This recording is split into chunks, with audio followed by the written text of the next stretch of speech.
காசு கொடு. பேங்க் பக்கம் உன்னை பார்த்தேன், காசு கொடு. பேங்க் பக்கம் நீ வந்த, காசு கொடு. பேங்க் வரணும் நீ நினைப்ப, காசு கொடு. பாத்தீங்களா, மாசத்துக்கு 4 தடவைக்கு மேல எடுத்தா 150 ரூபான்னு சொன்னோன்னே எங்காலும் எப்படி ஆயிட்டாரு பாத்தீங்களா. பர்ஸ்ல வச்சிருந்தா பிக் பாக்கெட் அடிச்சாங்க, பீரோக்குள்ள வச்சா பீரோ புல்லிங் பண்ணாங்க. சரி நகையா வாங்கி இப்படி போட்டுருவோம்னு போட்டா செயின் ஸ்நாச்சிங் பண்ணாங்க. இதெல்லாம் இருக்கக்கூடாதுன்னு சொல்லிட்டு தான் நாங்க பேங்க்ல வந்து போட்டோம். காசு கொடு. இப்ப நீங்க 150 ஓவாயா புடிச்சீங்கன்னா நாங்க எங்க போறது?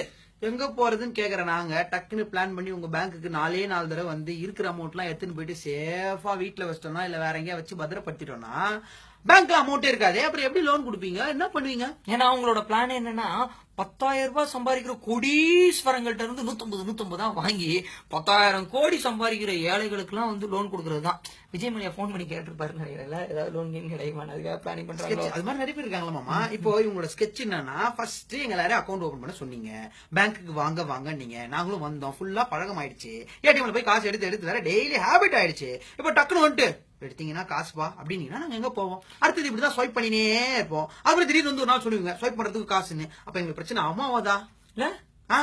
இந்த of the people for the people by the பீப்புள்டாங்க. அது ஏதோ 2 மார்க் மறந்தா அப்படி சொல்றான், நீங்க தப்பா எடுத்துக்காதீங்க. செகண்ட் டைம் சொன்னதையே மறந்துடுறாங்க. பை ஆஃப் ஃபார்னு. காசு கொடு. 15 லட்சம் கொடுக்குறேன்னு சொன்னியே, கொடு. காசு கொடு.